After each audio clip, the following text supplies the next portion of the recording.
Hello and welcome to today's video. So this time we're going to be taking a look at some recent books that concentrate on stories and artwork that were published for the men's adventure magazines in America in the 50s, 60s and 70s. Now these magazines traditionally had fantastic cover art, amazing illustrations inside, and the stories were often sensationalist but fantastic with a grain of truth in there as well. They're just outstanding, these, and I'm delighted to be able to show you them today. Great titles like I Watched Them Eat Me Alive, this one in Cuba, Sugar, Sex and Slaughter, this one here, A Handful of Hell, which is war specific, plus we've got a couple of really nice coffee table art books which look at the covers and also those cover artists as well. So it's going to make a fantastic and interesting video which I'm sure you're going to love. So sit back, relax, and let's get to it.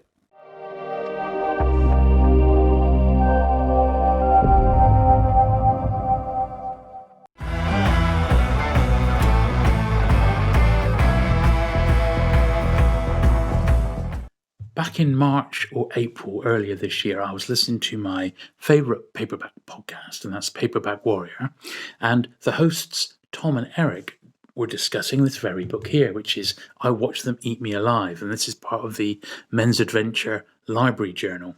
Now, these are all edited by Robert Dice and Wyatt Doyle, and I was really impressed because I didn't really know a lot about the Men's Adventure sort of phenomenon, really. So men's adventure magazines were published from the 1950s up to the 1970s predominantly, and they had sort of lurid cover artwork similar to this, which is also really great, but superb short stories and anthologies as well inside, and they do make fantastic reading, obviously aimed at the male reader, and absolutely a lot of fun. And what they've done, so this one, for example, is Killer Creatures in men's adventure magazines. So the editors have pulled together their sort of killer creature short stories and featured cover art involving sort of killer creatures, and they put them together into this one magazine here, and it's great fun. I read this one in one sitting. It was such I just couldn't believe what I was reading, and I had a big smile on my face because although they're a bit sort of sensationalist, they're also really great, and in a few cases a bit gory. In this particular case, but there we are. There is the story. So this is reprinted, and that's the original sort of double page splash from the original magazine. This particular one is Man's Conquest. And there is the cover for that one, which is the one featured on the front here. Story by Stan Smith, art by George Gross. And that came out in November 1956. So it gives you context to when the original stories were printed, who did the artwork, who wrote the story, and it gives you the story itself. So a complete package, basically. The actual genre is introduced at the start here by the editors, and that is the way with all of them. And then there's a little synopsis of what's in there. Now, these are actually, they're $9.99 in paperback, about £6.99 in the UK. They do also come in rather fetching hardback editions as well, which are slightly expanded. So I think out of the two, in future, I'm going to be getting the hardback editions. But even so, this is really good. You can see it's really well produced. Lovely, beautiful, vibrant, bold colours. Fantastic. So that was my first sort of step into this world, and fantastic stuff. Now, I must say, the whole genre has got a fantastic website at the Men's Adventure Books and Magazines website on Facebook, and I shall obviously link to that one as well, because that's also got full of great content. There's interviews, there's new stuff being found all the time. Original cover artwork is starting to appear. Sometimes there's artists and writers who contributed at the time, and some of the models as well put their contribute to the website or the Facebook page as well. So you definitely want to head over there. Now, I did receive I'm friends with Bob over in America, and he did send me, I'm very pleased to say, a few little review copies. So those are what we're going to be having a look at today. So I've got a few more to go through. He did also send in some rather swanky bookmarks, which are really nice. And you can find these all, their sort of hashtag in social media is New Texture. Here's another one there, Books Worth Fighting Over. The Men's Adventure Library. There's some of the titles there. Weasels Ripped My Flesh, He-Men, Bagmen and Nymphos, Cryptozoology Anthology, A Handful of Hell, which we've got to look at in a minute, Barbarians on Bikes, Bikers and Motorcycle Gangs. That one we've just looked at, I Watched Them Eat My Flesh. This one's Cuba, Sugar, Sex and Slaughter. So we got those to have a look at in a minute. This is books by the same publisher that you might be interested in. So we'll just pop that to one side and I shall get the next book. Okay, so this is the same format as I Watched Them Eat Me Alive, but this one is the Cuba-based one, so Sugar, Sex and Slaughter. And this is in hardback, so a little bit more of a permanent form, a bit more hard wearing. Still really, really nice, bold, beautifully produced books. Really, really nice, these. So a little bit more expensive, the $24.95. Once again, this shows some of the other books in the series published by the Men's Pulp Mags library, mensadventuremags.com. Now, this is a little list here of the thank you, Bob. See you in Havana. Indeed, I'd love to go. Maybe we will. Here's a little list of the contents of this one. Once again, it's got an introduction by Bob there. I saw Havana go berserk, and that sort of sets the scene and the background for where a lot of these stories have come from. Obviously, you're going to see a lot of Castro in this, but it was a fascinating sort of time, wasn't it, when these were being printed, and Cuba's relationship with America. So the earliest examples here, starting in the late 50s, sort of 56, 57.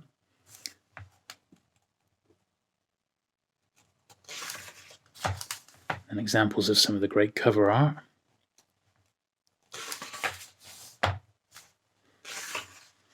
Now, I did message Bob, and I said, I'm in the UK, and we never really saw these magazines over here. I mean, I believe a few came over, a bit like the American comics, as import.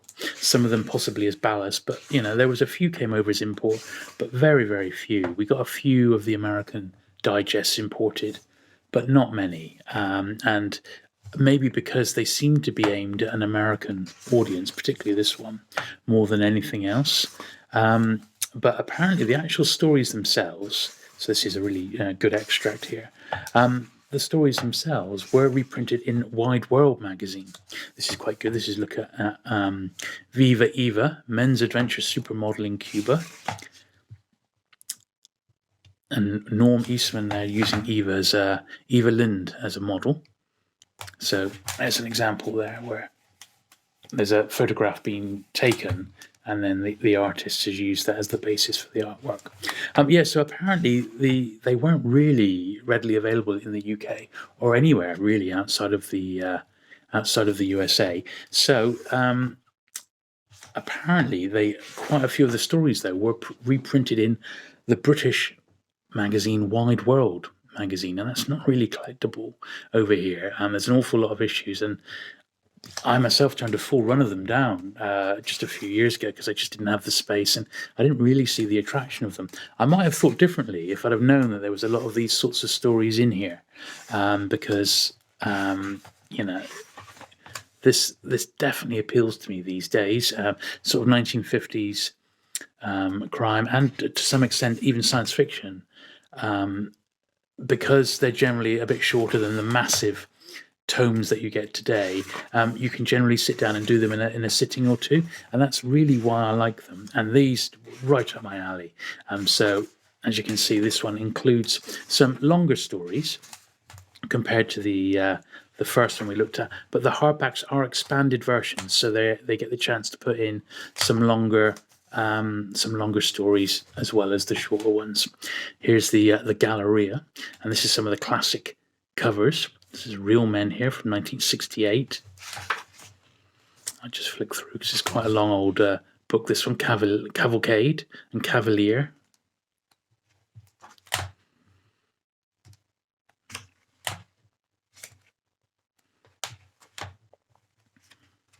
This Some great stuff in here. Man's Story magazine, September 1965, that one. Norm Eastman, Master of Red Torment. And I think that as you sort of progress through the 60s into the early 70s, the covers get a little bit more risque as sort of, I guess, censorship sort of relaxes a little bit. Here's an example of a cover that was reused. They've just reused the artwork a few years later, slightly sort of touched up and maybe resized, but it's the same artwork. And that happened quite a bit. It happens with vintage paperbacks. You see the same artwork getting swiped and reused. But as you can see, the hardbacks do have a lot more in them, and it's just great, isn't it? Some really, really great stuff here, and I think you're going to love it. This is a preview of one of their later books. This is The Art of Samson Pollen.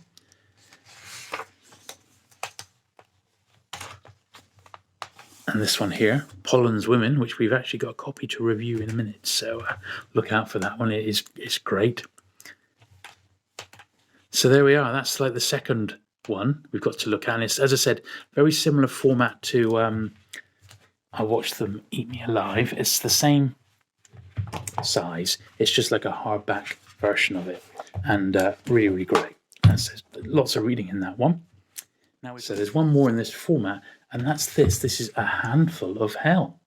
Now this, once again, is classic war and adventure stories by Robert F. Dorr, but it's been edited by Bob Weiss and Wyatt Doyle again. And this one, it's a slightly different format. It is hardback again, but it comes in a dust wrapper. Still part of the Men's Adventure library, as you can see here. There he is on the back there. Yep, A Handful of Hell. This is very much, well, as it says there, classic war and adventure stories by Robert F. Dorr. Once again, pulled from the pages of Men's Adventure magazines. So this sort of gives there's a little preface once again by Bob, and then a selection then of his short stories and also where they've appeared, and these have all got a military bent on them. So from Climax, October 1962, Blue Book, November 62, Stag magazine, August 63, The Yankees Who Battled the Japs Over Pearl Harbor, from Stag, December 65. So you get the idea. Obviously, you know, while this was going on, Vietnam was very much in its peak, and you know, these were the sort of things that the soldiers could relate to, I guess. I can imagine copies were definitely sent overseas.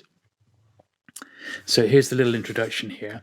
And one thing I definitely do like is the fact that this particular book, the page colour, emulates the sort of texture, not the texture, but the colour of sort of a vintage magazine. It's that slightly buffy off-white colour, which is great. Here's Bob's introduction here, as he does to all of them. And then another introduction by Robert F. Dorr. There he is. Giving a bit of the history and his background about how he got into writing the stories, which is brilliant. It shows some of the double-page spreads here. There's that one there, The Yankees Who Battled the Japs Over Pearl Harbor. That's the layout that it would have been in the magazine. As you can see, if you've got any sort of interest in this period of war and what was being published then, you have to read this. It's just great. And I certainly do like a decent war story for sure. There's some of the covers here. That's the spread again. So now we're into familiar territory, along with the other two books that we looked at. But this is now reprinting the magazine's cover, and then the actual, as the splash page, as it were, and then into the actual short story right the way through. There is Robert F. Dorr today. And then at the back here, you've got a few adverts for some of the other publications by that publisher and also by Bob and Wyatt. There they are, some good stuff here. Then you've got the door dossier. And there we are. So there's plenty to get your teeth stuck into there. It really is. There's some great stuff. So if this is the sort of subject that interests you, there's lots here to see. This is the biggest one of the three of these in this format. There's loads here. Really, really good. I mean, I can't wait to get stuck in. I haven't had a chance to obviously read these all right through yet, but as I said, the format is perfect for me in that they are basically short magazine stories which you can read. You can read a handful in an hour or so and really get your hit that way, and that's certainly how I like to do it. So that's it for the three smaller ones, and I think they all make a terrific trio. And as I said, there are a couple more in the series as well, which we'll have a sort of an overview of the rest of them in a minute. But now we'll have a look. We've got two nice coffee table art books, so we'll have a look at them next. Okay, so this is Man Army, and this is the action paperback art of Gil Cohen. Now, once again, it's edited by Bob and Wyatt, and Gil Cohen is famous for, well, let's have a little look. This is just the back cover here. So this one's $29.95 US. This looks at some of the other books in the series here. So we got a few that we've looked at already. So some good stuff in there, just so that you know what's available. You might want to collect the set. And this one here, so this is, I said this is fantastic, beautiful artwork that's been reproduced here. And it opens up with a little quote there from Linda Pemberton, Don Pemberton's wife. Obviously, Don Pemberton was the author of many of the Executioner books. And Cohen here says, the first Executioner book I did was number 11, California hit in 1972. I actually got the assignment, the commission, in December of 71, and I delivered it in January 72.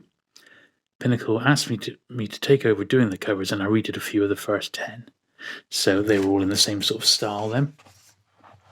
And I got to admit, when I was growing up, I did read a few of the Mac Bolan books. They're all published over here. I don't believe they have the same jackets. They were slightly, there were imports, but there were British editions, which aren't quite as good. And they didn't really have much of a lasting effect on me, and I don't know why. I quite like them today, and when I picked them, I have actually got a few in my collection now, but I've never really got round to sort of collecting them properly, I guess because there's so many. And I just don't know if I'll ever have the time to read them. This is quite good. Yeah. Executioner creator Don Pemberton left and Gil meet at last for the first and so far only official Mac Bolan convention in San Francisco, May 1985. Pendleton passed away in 1995. Now these are some of the lovely Gil Cohen jackets, and it's interesting that you see from the very earliest ones pictured in the book how the style or how his artwork style changes as time goes on, and I guess that's probably true of any artist. I mean, to me, this is up there with the very best of the James Bond sort of movie posters, something like that. In fact, that reeks of Bond, in actual fact, doesn't it? But obviously not. But it was that sort of market, I guess, that the Mac Bolan books were being aimed at. So as you can see, there's lots and lots to admire here if you like the cover artwork. As I said, as the series progressed, we're down to sort of the late 70s, early 80s ones. You can sort of tell with what's around on the covers. And I think, it did pay the series huge dividends by keeping the same cover artist. In terms of continuity, I guess.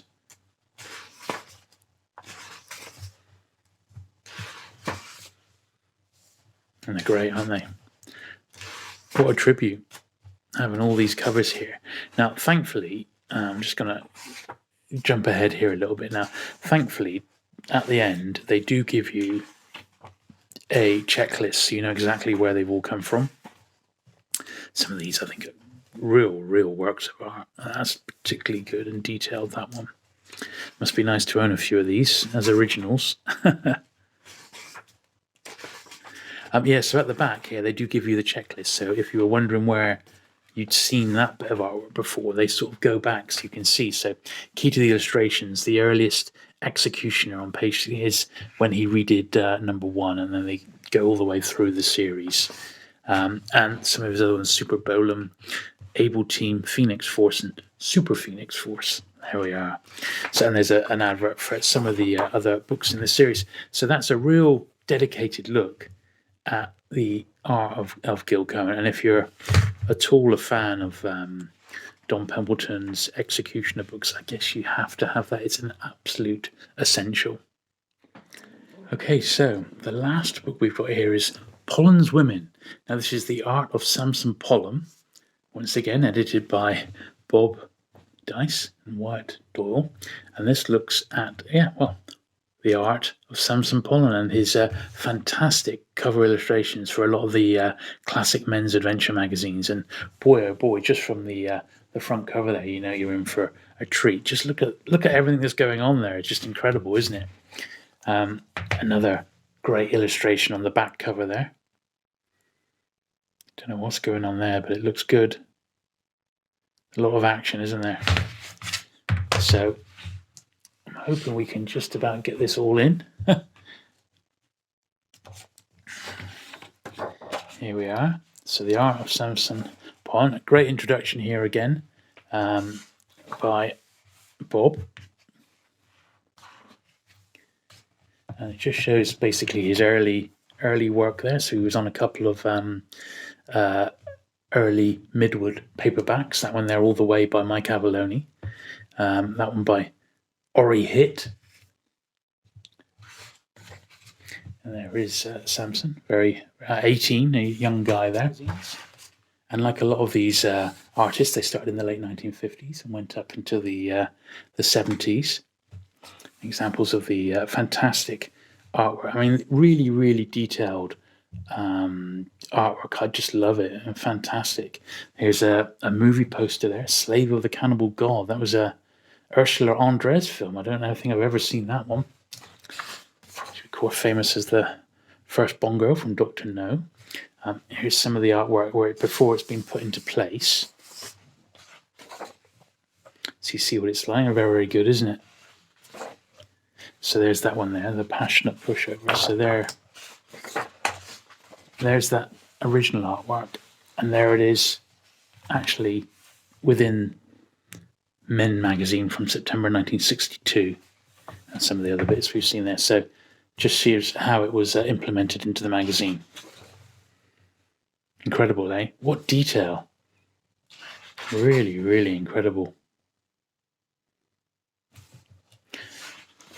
I imagine he was sent the short stories first, so he could read them and then do the illustration accordingly.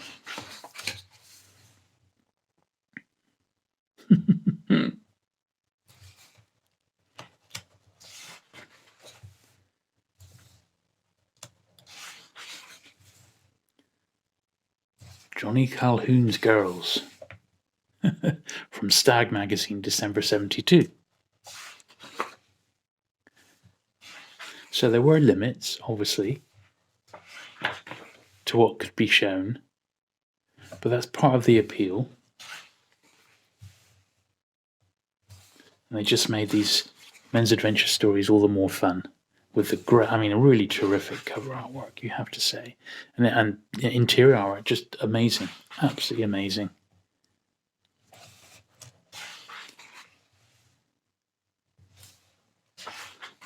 So as you can see, there's a lot to look at in here.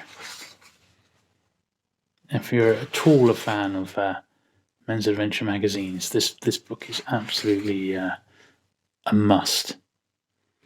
I guess it represents some of the very best that was on offer back then.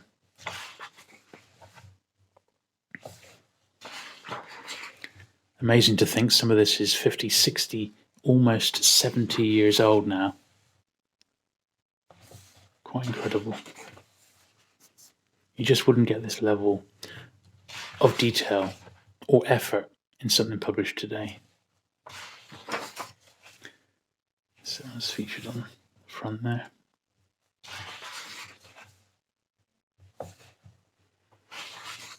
Great stuff, eh? So I hope by looking through some of these books, it has whetted your appetite slightly, and you, like me, are going to want to explore the Men's Adventure Library Journal a little bit more. I would say one of the great places to start would be that Facebook group again, so do check that one out. I'm going to put links to all of this below. If you do fancy any of the books that you've seen here today, once again, there'll be a link straight to the Amazon page. You can pick and choose whatever you would like directly from there. And as I said, I just picked up one, and boy oh boy, I'm so glad I've got these now, because they are quite addictive, and I think you'll love them as much as I have.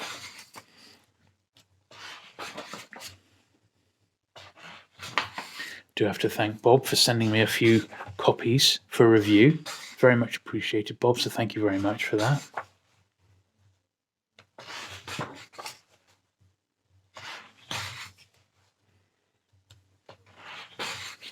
Fantastic stuff.